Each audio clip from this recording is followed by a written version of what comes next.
Good afternoon. Thank you for joining us for our online sales strategy series. This is part 3, selling physical products online. Your moderator, Renee Goodnow from the New York Small Business Development Center. Today's host is the Pace Small Business Development Center. The Pace SBDC is part of the New York SBDC's network of 22 campus-based centers and outreach offices, which are located across New York State. We are a U.S. Small Business Administration resource partner. Our free services are made possible by the SBA, New York State, and our host campuses. Joining us to introduce today's presenter and lead things off is Pace SBDC Director Andrew Flam. Andrew, I will turn things over to you. Great, thanks so much, Renee. Good afternoon, everyone. As Renee mentioned, my name is Andrew Flam. I'm the head of the Small Business Development Center in Pace University in Lower Manhattan, and welcome all of you to the session today. For those of you who may have joined one of the 2 prior sessions where our guest speaker Julie tackled both services as well as digital products, today will be the third and final section of this particular topic, and I think it's been really insightful and great material. So for those of you who are back for round 2 or round 3, welcome back. And for those of you who are coming for the first time, I did want to kind of just mention briefly a bit of information about who we are, what we do, and hopefully how we can help you going forward. So for those who have joined for prior sessions, I appreciate your patience, but I sort of want to kind of very briefly reference the fact that, as Renee mentioned, we're one of 22 centers located statewide. We're all staffed by full-time professional business advisors, providing one-on-one business advisory services, all at no cost to you, whether you're an existing small business owner or are looking to launch a business here in New York State, where we're here to help you. So obviously today's topic will be kind of marketing and sales oriented. We do have business advisors that are focused on helping businesses kind of build and grow in this specific area. So if you hear things today that strike a chord, we'd be more than happy to kind of be able to continue that conversation and work with you on a one-on-one basis. Some other interest areas I should also mention: access to finance. If you're looking for kind of both government procurement opportunities, thinking about COVID recovery programs, and other issues that may be a challenge to you, please do take advantage of our services. They're all offered to you. This session today is one of a wide range of small business webinars that our network offers. After my quick remarks here, I'll put a couple of links in the chat for you to connect and learn more about our services, but also how to be able to register for other events that we have coming up. And again, these are offered to you at no cost as well. And finally, the last link I'll put into the chat, there are a wide range of COVID recovery programs for small businesses, both from the public and private sectors. We want to make sure that you're aware of what's out there and how to be able to take advantage of things that are relevant for your business model. So if you're interested, take a look at that link, and then again, connect with one of our advisors to hopefully help you walk through and sort of see what of these options might be. So that's my very brief discussion about who we are, what we do. Hope to be able to work with those of you on the call today that we're not connected with as of yet. And I'm excited to reintroduce my colleague Julie from Pace University, who's going to be leading today's session. So thanks so much, Julie. I really appreciate all your work and the great insights you've provided through these sessions. Look forward to today's topic. Thanks, Julie. All yours. Thanks, Andrew, and thank you so much to the Pace SBDC. They've been providing really amazing resources to folks who are interested in entrepreneurship throughout New York, and it's really incredible to see all of the work that's being done there.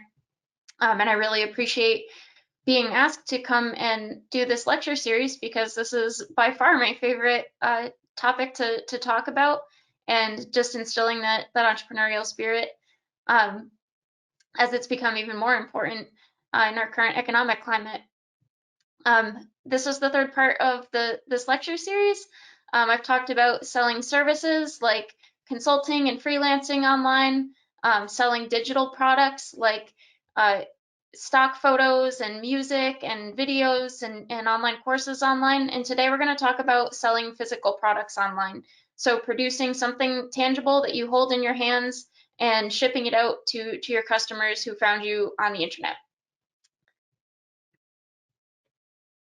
In 2019, it was initially predicted that there were going to be $600 billion in online sales, and then the pandemic happened, and that actual number moved up to nearly $800 billion. So much commerce now is happening online, and that number is staying really, really high. And this isn't all Amazons that are the only people who are getting a slice of this pie.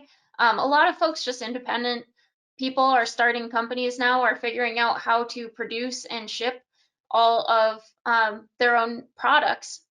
And it's been really amazing to see. There are also a lot of people who are just kind of focused on exactly what their niche is, just something that they love connecting, and they're selling it on social media. So we'll look at a few examples of different ways to sell physical products online, and some ways to think up different physical products that you might be interested in selling online. Selling on social media has been a really, really fascinating trend, because you can really focus in on these super niche markets. Something that I've started doing, and probably it's bad that it's so easy to do this. I really love vintage clothing. I really love vintage clothing. And now I follow a bunch of folks who also really love vintage clothing on Instagram, and they'll just post an item that they have for sale, and so I can just send them a DM to purchase it. They send me their Venmo link, and I can pay for it, and they ship it to me. I just bought a really awesome jumpsuit that looks very, very cute. So it's really cool now that people, they don't even need to set up online stores. They're able just to set up a social media page where they can sell their products. I check Facebook Marketplace several times a day. Facebook also now has a specific feature just for putting up these stores on Facebook and selling through Facebook Marketplace. Social media is really putting a huge focus on being able to do things like this, so that really small businesses can operate on their platforms. And it's a great way because it's already directly in your network. You're not having to create a really attention-grabbing website. You're not having to focus so much on branding. You can really just focus on selling the thing that you have.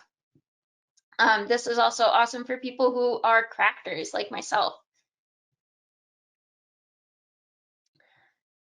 So I sell handmade things, and I have my Etsy store that we'll take a look at. But it's been really amazing for me to have this outlet to be able to sell these physical products. I've been really into crafting since I was a little kid. I learned how to sew when I was really young. And now I have access to all of these really cool tools through something called a makerspace. A lot of cities have these places called makerspaces where there's a lot of manufacturing equipment, and you pay a monthly membership like a gym, and they train you on all of the manufacturing equipment that they have, and you can just go in and use it. So you can make all of your own stuff. So what happened for me was, for my birthday, I like to buy myself a class on something that I've never tried before. And so a few years ago, I bought myself a class on laser engraving. And so I went to a makerspace that had a laser engraver and tried it out, made a silly keychain, thought, oh, this is cool. And there's a lot of applications for this. And so I started going to the makerspace every weekend to play around with the laser engraver.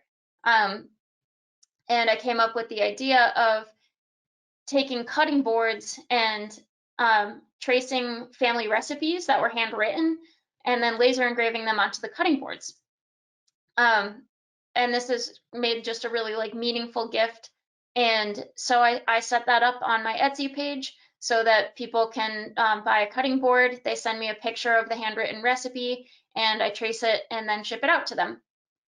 I don't have a lot of items in my Etsy store. I do have a full-time job, so this is definitely just something that I do because I absolutely love to do it on the weekends. And so it's not like a huge thing for me, but I did do about $900 worth of business around Christmas.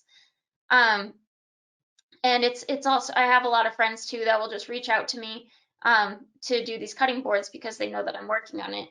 I also have learned how to use a CNC machine and do some welding, and so there's really just a unlimited number of things that I can make at the makerspace and then sell online.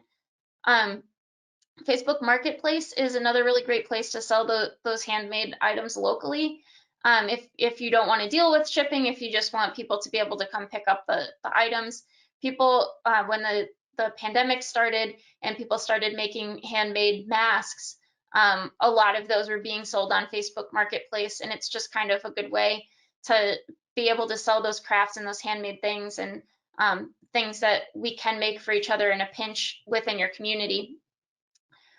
Also, Craigslist is another place where people can sell those handmade items, but I find that they just get a little bit more attention on Facebook Marketplace.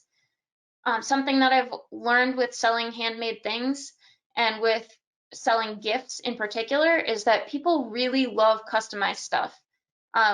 With Amazon being just kind of a prevalent part of everybody's life right now, it's really easy to get cool stuff or just to get the basics. If I know that if I want a string of Christmas lights that are shaped like pineapples, I can go on Amazon and find them in a heartbeat. That's not something that's unique and like quirky and fun to me anymore, just because it's so easy for me to get a hold of. So if I'm giving a gift, I don't want it to be something that my friend will have easily come across themselves. I want it to be something that's super specific to them. So if I want to get my best friend a shirt, I'm not just going to get her a shirt that says Mom Life. I'm going to get her a shirt that says her son's name is Desmond. I'm going to get her a shirt that says like being terrorized by a Desmondsaurus. Something that's really like custom, and so that it's a really special gift as well. So when people are buying gifts for each other now, definitely there's a huge focus on having these customized things. So if you do have a skill in a craft, being able to customize it in any way, being able to just make it something that's really bespoke, is a really special way to be able to reach out and sell those things. But if you're not a crafter, then you might be interested in figuring out how to produce a physical product. So no matter which way you cut it, that mass production is a ton of work. To find a manufacturer to produce your product idea is really challenging, and it can be really expensive. It can be a really expensive process as you're trying to come up with samples and everything of that product that you designed. So the way that you would typically approach this is you would find a manufacturer who has a history of producing items that are similar to the item that you would like produced, and you would go back and forth to get that sample created. Then you need to find a supplier for all of the components that go into your product, and that may be your manufacturer, but that may be a wholesaler or another company that already has the existing products. So finding a supplier is a whole other challenge,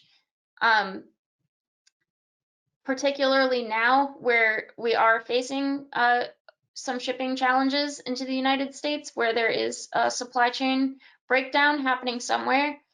This process can move very slowly. So this is just something to kind of be aware of if you're getting ready to start an online store and you can't make the products yourself. One way to kind of get around this is if you can find a drop shipping service to supply the products and then fulfill the orders. And so those will be already existing brands and products. But I'll show you a demonstration at the end of this PowerPoint of how you can get set up with drop shipping so that you don't even need to worry about storing all of the stock and everything and doing all of the manufacturing and figuring that out. Obviously, they take a much larger cut when they're doing all of the manufacturing and shipping, but you can still earn a percentage of the proceeds on all of the sales.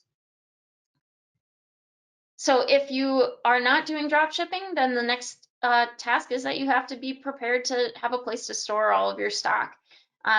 So you may be able to put some things in your house for a while. Eventually, you just may need more space though. and you need that space to be somewhere where it's easy for you to get to and easy for you to ship things out from there. Shipping and logistics, even if you're selling handmade goods, this can really be a challenge.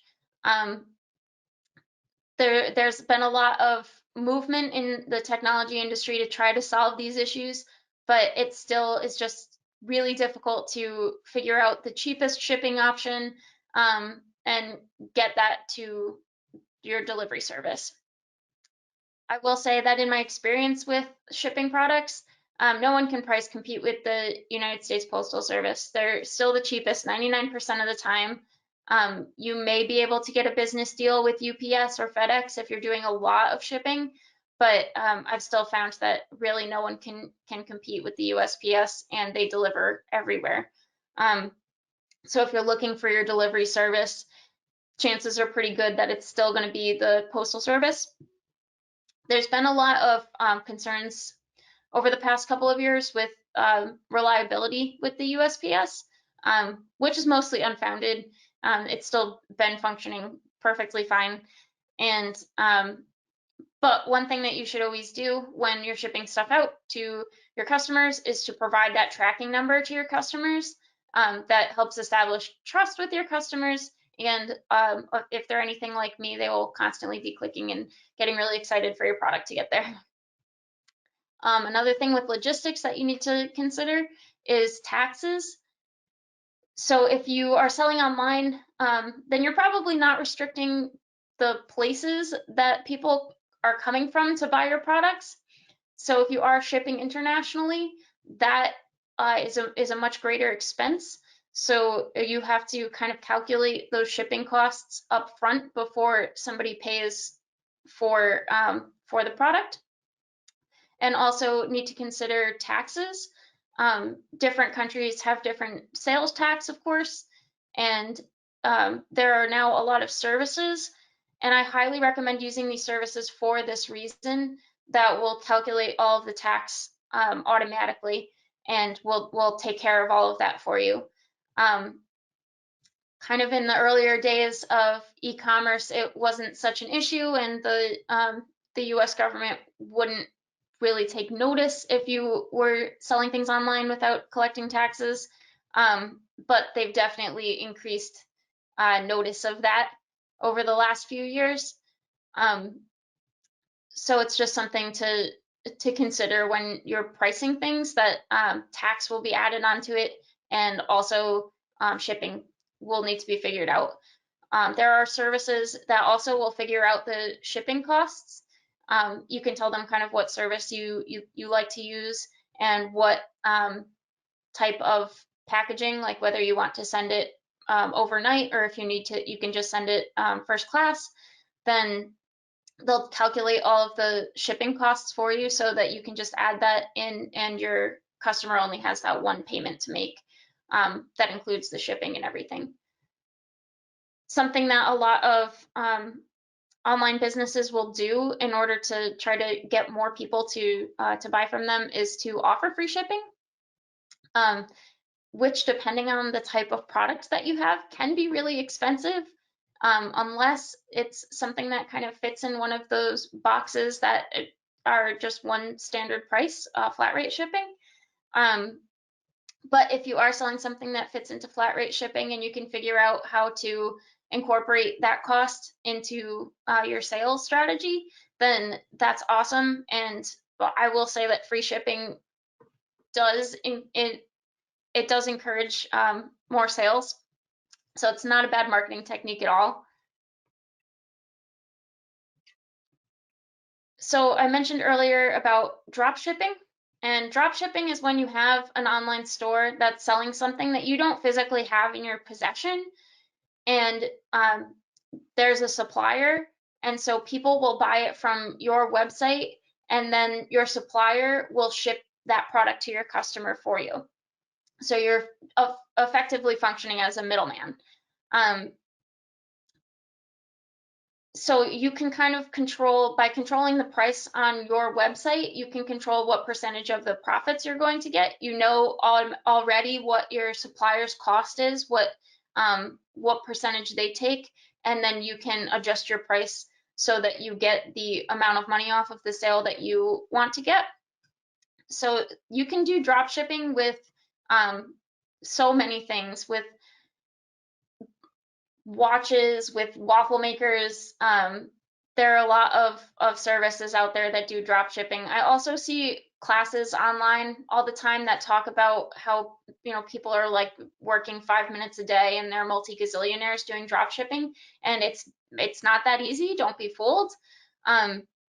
You have to be really good at marketing to do drop shipping successfully, but it is one way that if you just kind of want to set something up, and you are really good at marketing and you just want to try selling things online, it's a kind of great way to dip your toes into e-commerce without having to worry about manufacturing something and supplying it and storing the stock and shipping. These drop shipping services will take care of it. Print on demand is similar to that, but it's you have some creative part in what is being produced. So print on demand is when you want something printed onto a product and you don't want to worry about doing that printing process yourself, and you just want the company to ship it. So that item then gets printed when the order is created, so there's no excess stock. You don't have to worry about the stock, and you don't have to worry about paying for the stock up front. And then that item just gets printed when that order is created. And the same thing you can do with books. So if you're interested in self-publishing a book and you want to be able to sell physical copies, Amazon Books is a tool that you can use to do that, where again, they just print on demand, so you don't need to worry about buying 100 copies of your book up front. Amazon Books will just print it as you go and as the orders come in. So this is a great way to make sure that you don't have all of that excess stock, and also to minimize your upfront costs. Again, with print on demand services, because they are totally in control of how much their own service costs to print, and also how much they're charging you for the products that they're printing on. So you know upfront what they're asking, and you can kind of control what price you sell it for based on that. But they definitely get a bigger cut than if you went through the whole process of figuring out who your cheapest supplier is and figuring out who your best manufacturing partners are.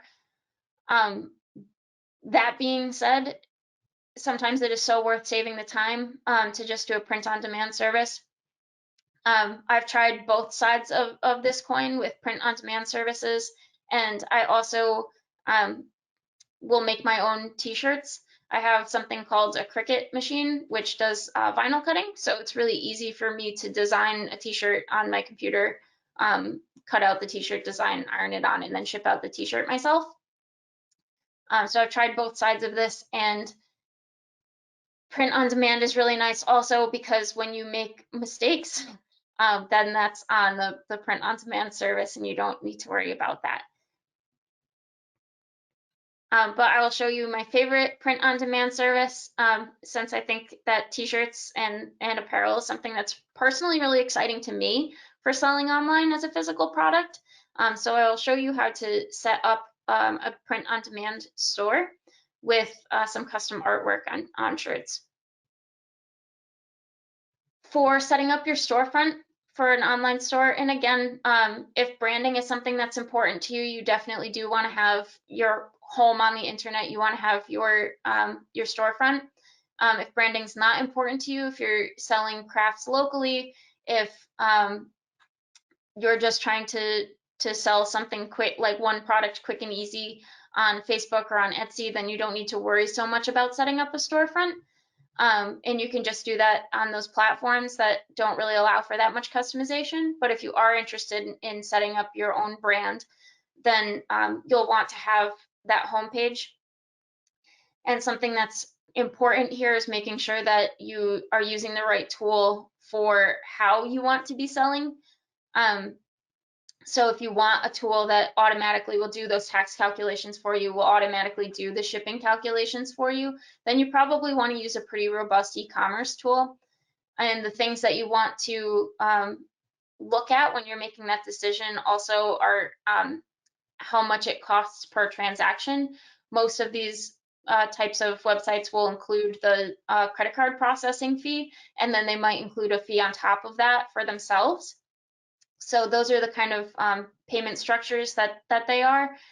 Sometimes they offer monthly membership fees, or that you can pay annually, and sometimes if you pay more monthly, then the price per transaction will be less.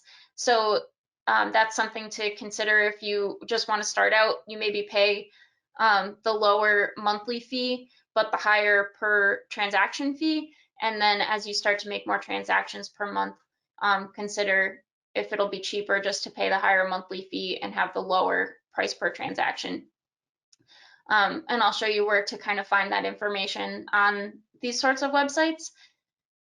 The most popular options for creating your storefront include Shopify, Webflow, WooCommerce on WordPress. Squarespace is pretty good for this.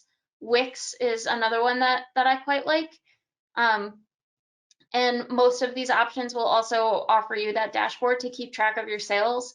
This is really great for when you have to do your taxes at the end of the year if you're a properly incorporated business, and also just to make sure that you're shipping out all of the products that were ordered. So it's really nice to have that dashboard where you can just get your analytics built right in. Shopify also has just tons of additional apps that you can build in, and with those apps, you can include all sorts of customizations, or you can add, if you use Printful to do a print-on-demand service, you can add that directly into your Shopify store without having to write any code. So it's really nice to use these options also because you don't need to write any code to customize your page. The things then to consider are just what is your branding? What are you getting at? For your brand, do you have a logo? Do you have kind of a style that you want to convey?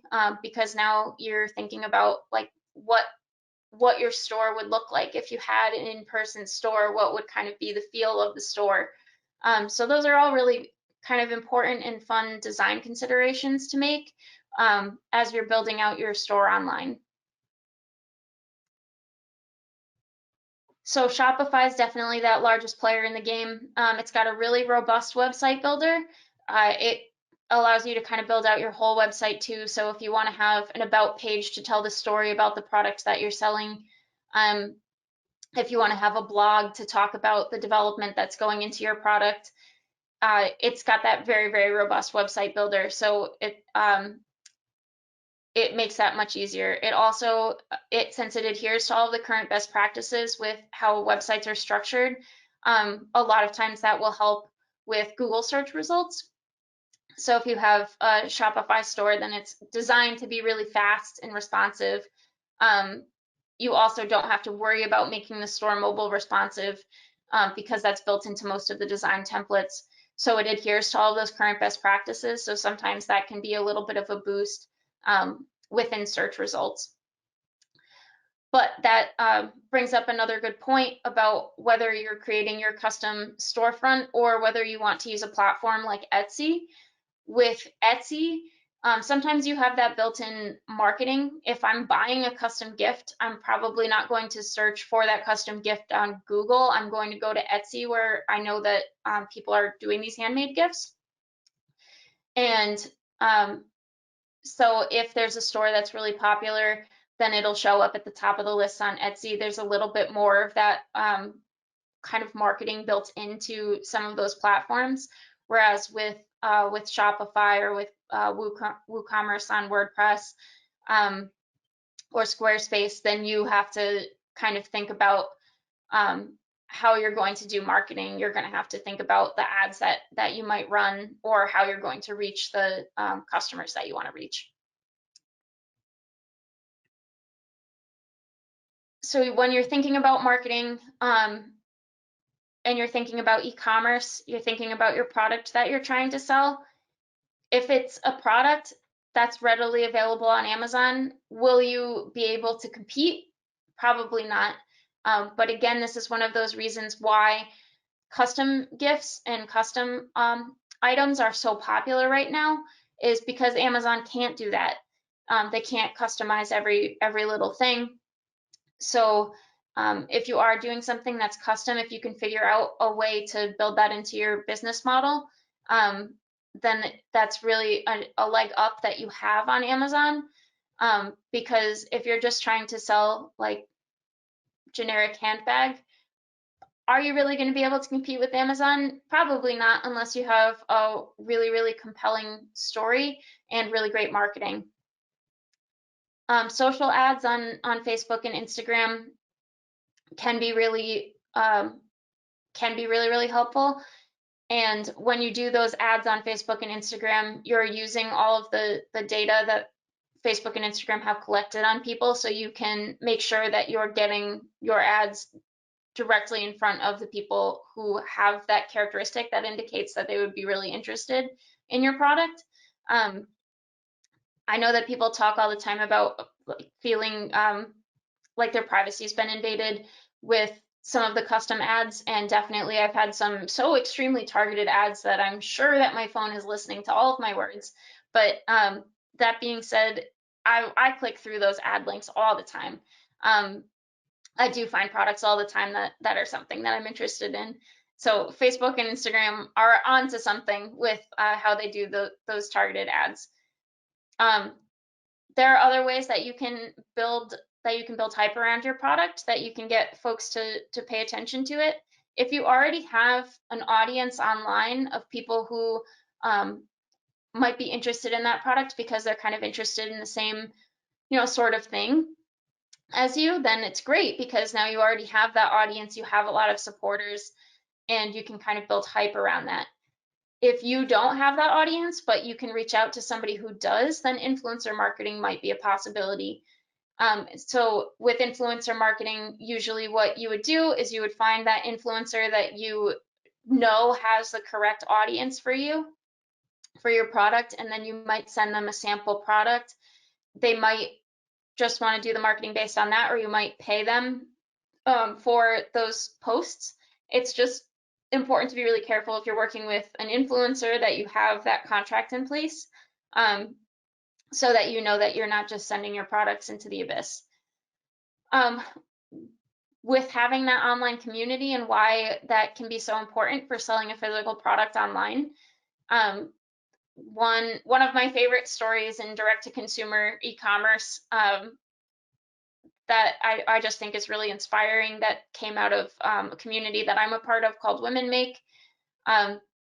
We had a month-long challenge where you just had to ship something. And so my friend Diana gave herself a budget of $100 to figure out how to sell something online and turn a profit. And so she spent $100 on candle making supplies. She did all of the branding herself and came up with this beautiful floral design for all of the stickers on her candles. And she started selling candles online. And because she was doing this in public, she was documenting her journey, coming up with the idea, coming up with the branding, selling it. So many people got really inspired by her story and really bought in. So long story short is Diana now has a whole warehouse full of candles and 2 employees making candles, and she just started that 2 years ago with $100 and 30 days to launch her business. But because she was building in public, she was building her business and sharing all of her lessons along the way, she got so much support from this direct-to-consumer community online, and people got really excited for her, so they're more willing to share. So let's see how to do it. I mentioned Printful earlier, a print-on-demand service, and I will show you how quick and easy it can be to just set up a store online. So let's try setting up a t-shirt shop.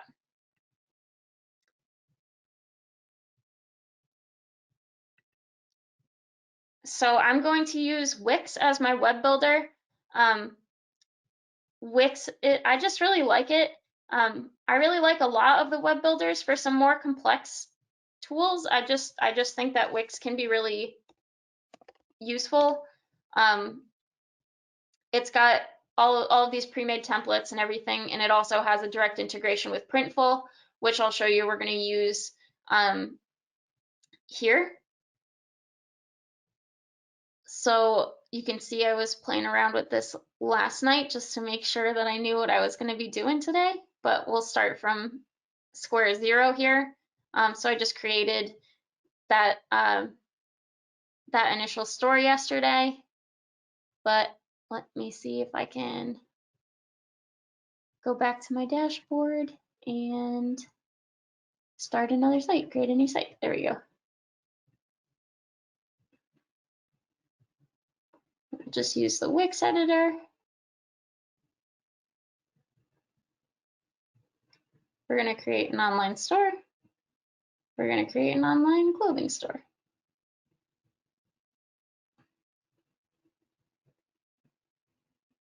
So this automatically asks what features I'm going to want to include in my online store. That's really, really nice. So I can include a chat tool if I wanted to, but I won't have 24/7 customer support, so those chat tools aren't really great then. If I have an Instagram feed where I do a lot of the marketing for the product, I do a lot of the photography to make sure that the product looks really nice, I can include that. In any discussion forums if it's products that maybe people want to share tips on setting up. But we'll start with just our online store.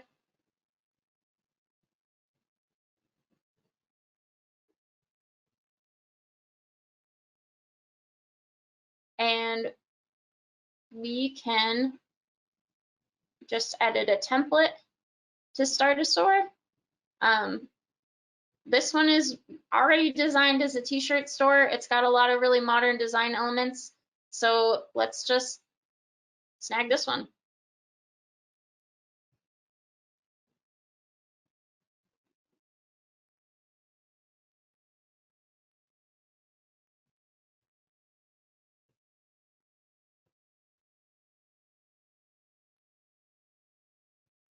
While it's building the store.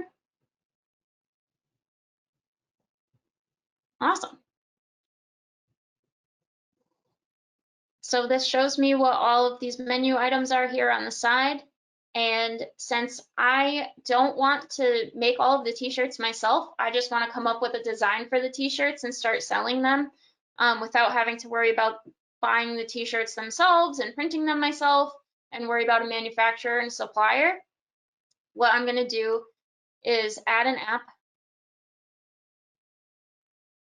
And it's already recommended for me. I'm going to add the Printful app, which is free to install here. And so I'm just going to add it to this site.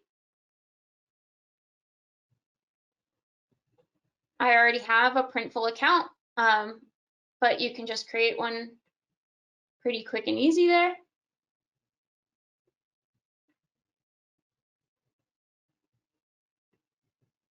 Continue. And I'll connect to my store. Cool.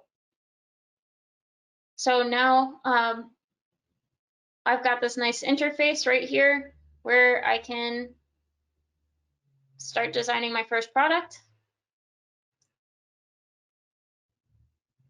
So I'm just going to make a women's t-shirt.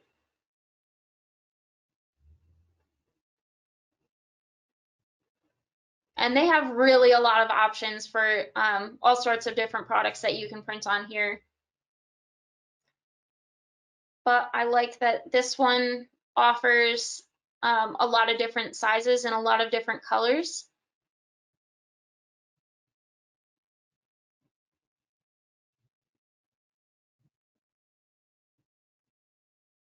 I can have them do custom embroidery, or I can do that print a garment. That's what D to G stands for, direct to garment.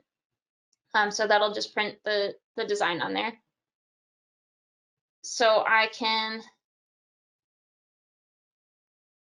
upload designs. I can add quick designs. They also have some clip art and some text. So I can just kind of choose my font option here. And I'm going to go with something I saw recently that I thought was really funny and also rang true for me. Dogs are the new kids. Plants are the new pets.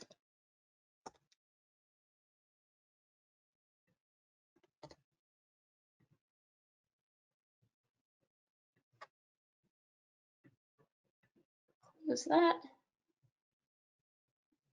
So now I can see that design on the shirt. Use their editor just to do this, which is awesome.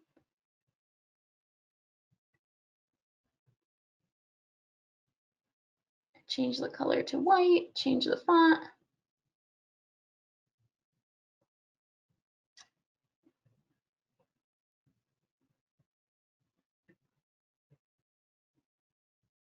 I like that one.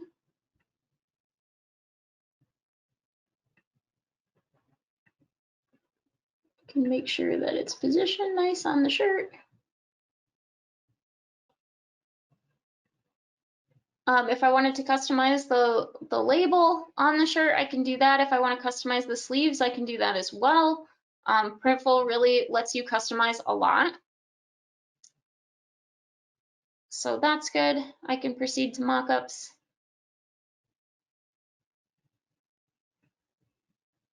So I see my main mockup image. I could show it on a couple. I could show it on with like a background. This one's got plants in it, so I really like that. And then I can put in the details here. Dogs are the new kids. Plants are the new pets.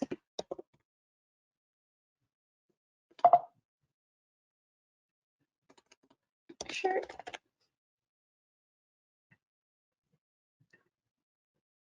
I'll just leave this description in here for now. Proceed to pricing. And so now here is where you can see that you can set your product pricing. So if I want to sell these shirts on my webpage for, I'm just going to say, set the retail price at $20 across the board here. So since the Printful price it ranges from $13 on a small shirt to $18.50 on a 5XL shirt, I can see that for all of the small shirts, I'll get $6.45 in revenue here. So then I can just submit that to the store.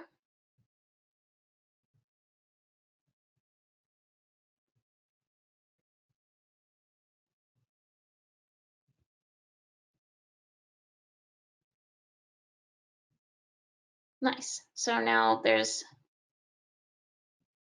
at least one item in the store.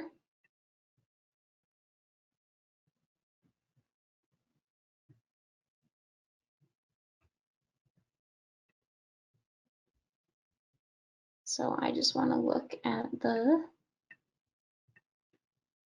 home page. And I can select Manage Products.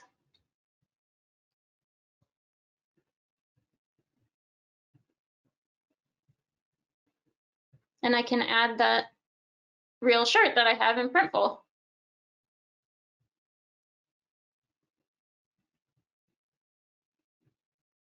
I can add that to a collection. I can just add that to the home screen. These are all just sample products so that the website doesn't look bare.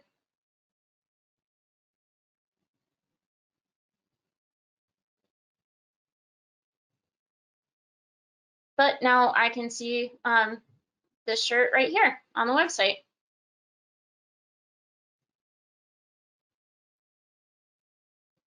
And that's connected to Printful. So then when somebody buys it off of my website, it goes through Printful.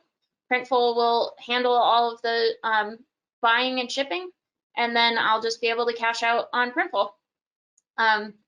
So that's pretty amazing. That's a pretty powerful and quick and easy setup. So I just wanted to show everybody that and just show you how quick you can set up your own t-shirt store, your own store of print designs that you have. This is especially great if for marketing. So one of the fastest ways to sell a lot of a physical product online is to stay relevant with pop culture.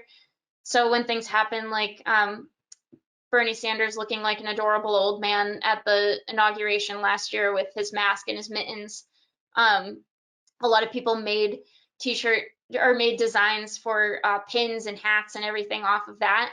So people, all the people that created those designs then sold it really fast because it was something that was interesting to pop culture. Same thing, some things in pop culture that are really hot right now. The TV show Euphoria, which I've not watched, but I hear about all the time, all day on all of my forms of social media. So things related to pop culture there could be a really great way to get started selling something pretty fast. I do just want to talk about Etsy really quickly and talk about their pricing scheme.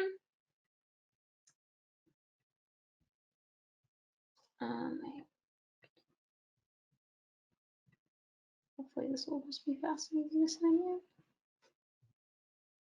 Yep. Okay. So with Etsy, when you go to sell something online, it's really nice they give you your store manager. So I can see how many people are viewing my page. Today, 15 people viewed my page, 5 people visited my page. I can see my listings. So right now I just have listings for these tea towels that I've been making and for the laser engraved family recipe boards. So I can see those listings for Etsy. They charge 20 cents per listing per year. So if you just say that you have 100 of them in stock, then you don't need to worry about that. So it's just 20 cents, and then they take a percentage of your sale. So I can even see they'll do taxes if you make a lot. Let me go back to a month that I did a lot of sales. We'll do November 2019. I know I did a lot of sales. So I can see how much I did in sales, the fee and tax that they take out on the transactions.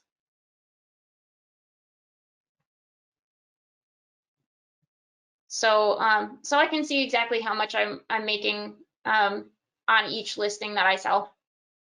It'll tell you exactly how much it costs for the listing, the 20 cents for the listing, and then the $1 to do the transaction and the shipping. So it's really nice that it kind of keeps track of all of that for you. When you're creating your listings also, you can tell it exactly how much your product weighs and how you intend to ship it. So it will allow you to have the shipping kind of be custom built in on this. So I can say like what the sizes of everything are. I can set up where it's going to be shipping from and how long people can expect the turnaround to be. Again, that's just really nice. And something else that's important to note, particularly with Etsy, because you don't have a lot of control over your brand on Etsy, is that you do want to be taking really nice pictures of all of your products. If you can get a professional photographer to take pictures of your products, that's amazing. But either way, you just want to make sure that those pictures look as professional and as appealing as possible. There's a lot of articles online to find tips about that. So, really be considerate in how you're creating those images of your product. you can see that I have not been that considerate in creating those images, and that's on me. But it's definitely something that's worth the time to make sure that everything looks nice there. Yeah, so I wanted to emphasize that it's pretty easy to get up and running selling physical products if you're somebody who's crafty, if you have those things in your hand that you want to sell, or if you just want to sell something online and you don't have anything in your hand, that it's possible to get up and running there. So I'll answer questions in a minute here, but I just wanted to say thank you for attending this webinar and the other webinars in this 3-part series. The link to the previous parts will also be included in a follow-up email. So you'll have the recording of this session and of the previous 2 sessions if you're interested. And also I'll send out the slides so that you have links to the important stuff. And thank you again to Pace SBDC for putting on the series. This is really my favorite series to put together because it's really inspiring to me, and it kind of reminds me to get my act together, and I can sell stuff online. I can do that today. I can do that in 15 minutes. I just showed you how to set up a Printful store. So that's a lot of fun, and thank you again to the SBDC, and I hope that everybody here will take full advantage of all of the resources that they offer. Awesome. Thanks so much, Julie. That's great. I know Renee is going to jump in, I think, to help with moderated questions in a moment. But first, I want to thank you. Awesome presentation. And Renee, as always, thank you for helping pull this together. A couple kind of quick things I sort of wanted to note in terms of Julie's remarks. I think that were really so spot on as always. I think number A, kind of building into your social media platform kind of opportunities to kind of do one-off and quick sales. I think if you're on social media, kind of being able to take advantage of this resource, and if you're not, working with an SBDC advisor to sort of see how you can be able to do that and build up e-commerce opportunities that way. Second, and I guess the line to the presentation in terms of how to build out, how to kind of make it really easy and accessible in terms of developing e-commerce opportunities via your website. There are a number of great drag and drop, platforms out there, and Julie kind of went through some terrific ones. And I think being able to build that into what you're doing, I think, is so important and really accessible. So if you found this insightful, and I think it's great to sort of see the steps involved in terms of how to pull it together, really be able to sit down with an advisor to be able to kind of walk through that and make sure you're taking advantage of that, I think is really great. And the third quick thing I'll mention, and I really appreciate you kind of highlighting this as well, is kind of the opportunity to make sure in terms of formally structuring your business. So many of the folks that we work with are thinking about how to transition from a passion project or a side hustle into something kind of bigger, and being able to do that accurately, being able to keep track of taxes, being able to make sure you're incorporating the cost of shipping into what you're charging. I think it's sort of operational things that some folks just don't really grasp. It's like you're so excited to have a sale, you want to make sure that you're kind of building this into your decision making as well as far as pricing and other things go to make sure this is a profitable venture for you. So keep these items in mind, connect with an advisor and talk through. And again, Julia, thanks for some really kind of applicable items I think that people can kind of grab and kind of work with in terms of improving their ventures. So thanks again.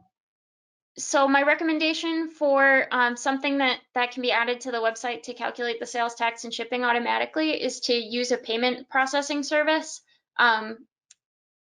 like PayPal offers this. Gumroad is a platform that I talked about particularly last week, that you can just add a button and it onto your own website, so that'll do all of the payment processing. Stripe is a really big one. Stripe is a professional way to do all of that payment processing, and also kind of keep track of all of your inventory. But a lot of these websites that are specifically designed to do e-commerce, particularly Shopify, that's really that advantage that it's built in. But there are some standalone tools, but they can be quite difficult to incorporate and probably require a little bit of coding to do that. Is shipping through a warehouse like FBA more cost effective? So there are kind of collective warehouses. You don't need to have your own warehouse. But if you are part of a collective of people that are all shipping, there are these warehouses where you can ship out. That might be more cost effective. It might not. That's just kind of one of those things that you have to explore, and you have to figure out exactly what that business deal with the warehouse is going to look like. The normal ROI for retail dropshipping, I'm really not sure. That's something that would be interesting to look up, because it's tough to do the pricing for drop shipping because you need to be competitive with basically the same suppliers that you're purchasing from. So you either need to figure out how to really sell it so that people will find yours first and pay more, so that they're covering that middleman fee. But you know, if you have the supply, chances are you're just going to sell it online for the price that you want for it. So sometimes drop shipping runs into a little bit of an issue there, again, if you don't have really unique items. What is a reasonable amount to accept for the fee of the sales for drop shipping, and a reasonable percentage of sales to accept for print on demand? It's really up to you, but again, you are, particularly for drop shipping, you're competing with the suppliers that you're buying from. And for print on demand, because the artwork is yours, you can kind of have a little bit more flexibility over the percentage of sales that you want to take. But what's really kind of a reasonable markup is like 10% for print on demand. If you've seen some of my earlier talks in the series, I talk about Card a lot, that one-page website builder. So they don't have an e-commerce tool built into it. I absolutely tried to do this morning, but you can include some of those like one-click button sites like Gumroad. So if I wanted to create my page on Card and just have all of my products listed in Gumroad, then I can take those Gumroad buttons and put them directly into my Card site. So again, I just really love Card because I think it creates really beautiful websites really fast. So that's one way to do that. This is an interesting question. Can you sell other people's products through Shopify, Webflow, WooCommerce, or just your own? So dropshipping kind of is selling other people's products. You know, obviously you don't want to you don't want to like sell something that you don't have access to as a product. But if you bought a bunch of somebody's product and you want to resell them, then that's usually something that's kind of worked out. You know, when you buy it, does it say no resale? So that's just kind of something to be aware of when you're doing that, when you're buying those products to, like if you're buying them wholesale to do resale, to do retail sale, then probably that's fine. But just, you know, be aware when you're entering that agreement with whoever you're buying those products from. Wix does have more options for print on demand companies. There are a few more print on demand companies. I just rely mostly on Printful. But it's definitely worth doing your research to see if there are any cheaper ones. Another one that doesn't have as many integrations, but I also do like, is Redbubble. There is a fee to use Wix if you want like your custom domain, which of course you would want for an e-commerce site. So there is a fee. I'm not actually sure what the monthly fee for Wix is right now and what they charge on sales, but that's worth looking into also.